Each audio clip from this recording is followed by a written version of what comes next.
Fala galerinha, última aula, hein? Nosso terceiro dia, graças a Deus, firme e forte. Vamos continuar, amanhã vai ter mais aula, ainda dentro do artigo 5º, como eu falei para vocês, o artigo 5º é muito grande, estou selecionando os pontos mais importantes, infelizmente não vai dar para a gente esgotar todo o conteúdo do artigo 5º. Por quê? Porque se a gente for trabalhar ponto a ponto, vocês já estão vendo aí que essas aulas estão um pouco maior do que as últimas aulas, porque são temas que de fato caem em prova. Como o artigo 5º é grande, a gente precisa trabalhar os pontos mais importantes dele, beleza? Não vai dar para a gente esgotar tudo, quem tiver interesse vai ler nas outras aulas ou ver outras videoaulas na medida do possível. Tranquilo? Vamos lá, vamos começar aqui sobre o direito da livre locomoção em tempos de paz. O que é a livre locomoção? Que você pode ir e vir dentro do território nacional para onde você quiser. Você pode viajar de carro, avião, a pé, ônibus, moto. Você não precisa pegar uma autorização e falar, eu vou para o Amazonas. Não, não tem isso. Só que em tempos de paz. Por quê? Imagina, o Brasil está em guerra. O Rio de Janeiro está sendo atacado. O Brasil vai aceitar que outras pessoas de fora venham para cá passear? Não, porque vai estar colocando em risco os cidadãos ou turistas que estão residentes aqui no Brasil naquele momento. Então, isso não pode acontecer. Ou ainda, o Estado está sendo ameaçado, teve uma calamidade pública, há uma intervenção federal, um estado de sítio, um estado de defesa. Pode o governo federal ou o governo daquele estado ou a prefeitura ali colocar certas limitações, como a gente viu agora recentemente com relação à Covid. Por causa de uma situação de saúde pública, a gente não está num estado de normalidade. Então, os administradores públicos, os nossos governantes, podem colocar certas limitações nessa circulação. Beleza? Então, o que vocês precisam entender? Livre locomoção em tempo de paz. Em tempos de paz, que é quando não está tendo nenhum problema. Show? Tranquilo. É só isso, básico. Vamos passar para o próximo, que é importante. Fala sobre o direito de reunir pacificamente, sem armas, em locais públicos, independente de autorização. Aqui eu apago um pouquinho, devo ter esbarrado aqui sem ver. Autorização.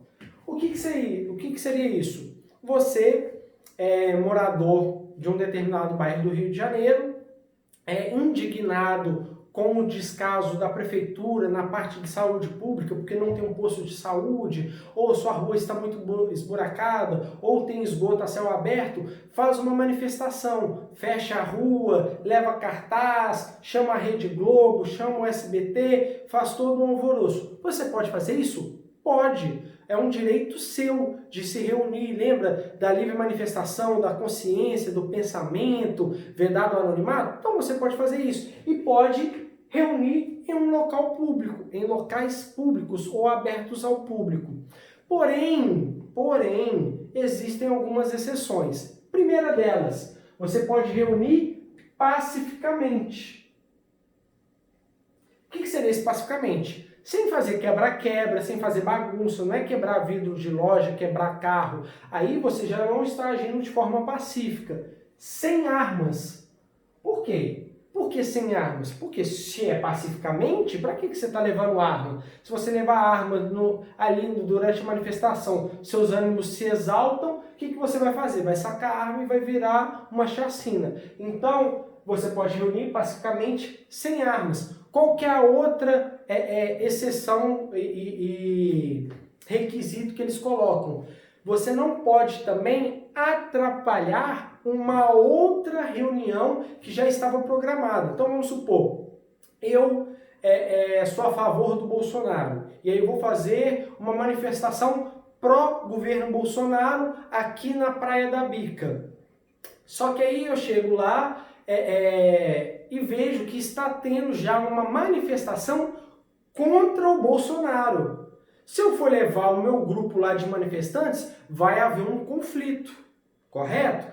Então, para isso, para evitar, se já tiver uma outra manifestação programada para aquele mesmo local, eu não posso criar uma manifestação, ainda que a minha seja maior ou menor, mas para tentar frustrar ou abafar aquela. Eu vou ter que ir para um outro ponto da cidade ou esperar um outro dia ou horário para fazer a minha manifestação naquele local. A gente viu agora recentemente, foram 2 manifestações pró e contra o governo lá na cidade de São Paulo. Um fez no final da Avenida Paulista e o outro fez no início. Acabaram que as duas foram movimentando na mesma direção, no meio da Paulista elas se encontraram e houve um conflito ali entre os manifestantes. Isso não pode acontecer, exatamente para evitar essas coisas, ou para você frustrar ou para gerar determinados conflitos. Beleza? Qual que é o outro requisito? Falamos pacificamente, falamos sem armas, falamos para não frustrar. E lá também fala que você deve comunicar previamente às autoridades. E quem são as autoridades? Você vai lá na prefeitura e fala: prefeitura, vou fazer uma manifestação no endereço tal, no local tal. E aí ele vai te falar: ah, beleza, não tem nenhuma lá não. Aí você vai na Polícia Militar e vai falar: Polícia Militar, vou fazer uma manifestação também lá no local assim, assim, assado. Vai lá na Guarda Municipal, faz a mesma coisa. Vai no Bombeiro, faz a mesma coisa. Por quê? Essas autoridades têm que se preparar, porque suponhamos que essa manifestação acaba ganhando uma proporção muito maior. Então eles precisam de pessoas da área da saúde ali para dar um pronto atendimento, eles precisam da polícia militar, caso seja necessário intervir usando da força, eles precisam também comunicar a guarda municipal e a prefeitura para poder organizar o trânsito, desviar o trânsito para um local mais adequado que passava naquela determinada rua ou avenida, mas é comunicar, não é pedir autorização, porque fala que você pode se reunir e fazer a sua manifestação independente de autorização. Então você não precisa, se o prefeito falar, não, você não vai reunir lá. Problema do prefeito com a opinião dele. Você pode reunir, você não está frustrando nenhuma outra manifestação. Você não está reunindo você não está reunindo com armas. Você está fazendo a sua manifestação de forma pacífica. E você já foi lá e comunicou ele, acabou. Acabou. Não pode chegar a polícia militar e falar, acabou essa aqui, vão tirar todo mundo. Não pode fazer isso. Se eles fizerem isso, novamente, vai estar incorrendo em abuso de autoridade. Eles estão exacerbando do direito do poder de polícia que é atribuído à administração pública. Beleza? Só que vocês precisam guardar isso. Essas nuancezinhas. Quais são? Pacificamente, sem armas, pacificamente, sem armas, não frustrando outra reunião agendada no mesmo local e horário, e ainda fazer a comunicação às autoridades, beleza? Lembrando que independe de autorização. E isso cai em prova exatamente desse jeito. Eles vão falar, as pessoas podem reunir pacificamente, sem armas, parará, e depende de autorização. Depende? Não depende de autorização. Vocês precisam comunicar apenas, independente da autorização. Show? É isso que cai na prova. Beleza, vamos passar para o próximo. O próximo é a função social da propriedade. O que é essa função social? O que é a função social? Função social é aquele bem foi construído para uma determinada coisa. Então, você vai e constrói uma casa. Você constrói uma casa para quê? Não é para morar? Para alguém morar. Seja você, seja uma outra pessoa, ela precisa ter a sua utilidade. Para alguém morar dentro dela. E aí entramos naquele ponto da reforma agrária. O que seria essa reforma agrária que a gente vê o tempo todo? Existem pessoas que têm grandes propriedades de terras, que elas estão improdutivas. Eles não estão plantando nada, não estão construindo uma empresa, ninguém está morando nela, só tem aquele pedaço de terra parada. Enquanto isso, tem várias pessoas que não têm nem teto. para poder morar. E aí tem um movimento de pessoas, não estou entrando dentro do tema se eu concordo ou não, estou explicando apenas a lei. Tem determinadas pessoas que de fato não tem moradia e chega lá para o governo e fala, olha, eu quero esse pedaço de terra aqui porque ela está sendo improdutiva, ela não está atendendo a sua função social, não tem um plantio, não tem nada. E aí o que a pessoa faz? Vai, pega aquele pedaço de terra e judicialmente consegue aquele direito da terra, sem ter trabalhado para ela ou qualquer coisa do gênero. Não, como eu falei, não vou entrar no mérito entre certo e errado a respeito disso. Você só precisa entender o que é função social, é a utilidade dela, a função social da propriedade. Beleza? Show de bola? E aí a gente entra até eu vou colocar uma observação, não cair na prova de vocês, que é a chamada uso capião, que está escrito, tem a uso capião constitucional e também tem a uso capião do Código Civil. Ela fala lá, coloca alguns requisitos. Se for uma moradia, aí a pessoa precisa ter 15 anos que ela mora no lugar, 10 anos, 5 anos, 2 anos, depende ali da determinada situação. Se é o marido que saiu da casa e a pessoa ficou com ela, 2 anos. Se ela tem um justo título e é para moradia, é o primeiro imóvel, 5 anos. Ela tem justo título, mas é o segundo imóvel, 10. Ela não tem o justo título, ela está de má fé, mas tem 15 anos que ela está lá, também vai ter direito. A gente tem esses pontos, vocês não precisam preocupar, eu só estou mostrando que existe mecanismos de você usufruir de um imóvel, de um bem ou de um terreno de uma terceira pessoa e ele passa a ser seu devido à não aplicação da função social daquela propriedade. Beleza? Show de bola? Próximo aqui.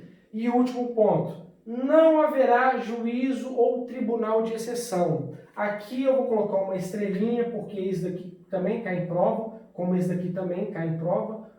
Lembrando aqui, né, da reunião pacífica. Não haverá juízo ou tribunal de exceção. O que é esse juízo ou tribunal de exceção? Vamos supor, você matou o filho ou uma filha de um determinado político. E isso gerou uma repercussão muito grande. O que o Código Penal e Processo Penal fala? Matar alguém, pena de tanto a tanto. Onde você vai responder? No tribunal do júri. E aí chega e fala, não, esse caso ganhou uma repercussão muito grande. Essa pessoa não vai responder no tribunal do júri. Ela vai responder num tribunal que vai ser criado só para julgar o homicídio dessa filha da pessoa. Pode? Não pode. Você tem que utilizar os mecanismos que já estão prescritos na lei processual penal e na lei criminal. Um exemplo disso um exemplo que a gente tem de um tribunal de exceção. É o Tribunal de Nuremberg. Houve, né, na Segunda Guerra Mundial, crimes de guerra, principalmente ali pelos nazistas, né, pelo povo alemão, contra o povo judeu e de outras raças e etnias também. Enfim, eles cometeram várias barbaridades, que vocês estudarem história já sabem disso, e entre esses crimes, o que aconteceu? Depois que aconteceu todos os crimes, acabou a guerra, eles pegaram aqueles líderes e criaram um tribunal para julgar aqueles crimes de guerra que eles cometeram. Pode, pela lei brasileira, isso não poderia acontecer, porque tem um tribunal de exceção. Qual que era o correto? Essas pessoas deveriam ser julgadas no tribunal penal do país deles, pelos crimes que eles cometeram lá. Vamos supor, colocando aqui, por exemplo, do Brasil. Vamos supor que o Brasil entra em guerra e a gente começa a matar todas as pessoas que são indígenas. E aí vamos supor, eu, como oficial, mandei matar 2, 3 pessoas. Se eu dei a ordem, eu sou o autor do crime. Eu sou o mandante do crime, né? Então eu também vou responder além daquelas pessoas que executaram ali, né? Que acabaram, de fato, ceifando a vida daquelas pessoas. Eu respondo. E eu vou responder pelo quê? Pelo crime de homicídio. Eu, como militar no exercício da minha função, vou responder pelo Código Penal Militar no Tribunal de Justiça, no STM, no Superior Tribunal Militar, nas auditorias, nas circunscrições da Justiça Militar. Eu responderia lá por aquele crime, beleza? Mas vamos supor que isso gera uma repercussão muito grande e aí cria um tribunal que vai julgar só aquelas pessoas que cometeram aquele crime, um tribunal totalmente diferente, com leis diferentes, com regulamentos diferentes, com formas processuais diferentes. Pode acontecer? Não pode, porque é vedado o juízo ou o tribunal de exceção. O que é o juízo? É criar um juiz ou uma vara só para julgar aquele crime, ou um tribunal. É um tribunal que só vai julgar aquele determinado grupo de pessoas ou indivíduos. Isso não pode acontecer. Beleza? Aí a gente encerra agora os nossos 4 últimos tópicos da aula de hoje, esse nosso terceiro dia. Aguardo vocês porque ainda tem muita matéria para a gente estudar. Forte abraço, obrigado aí por mais um dia.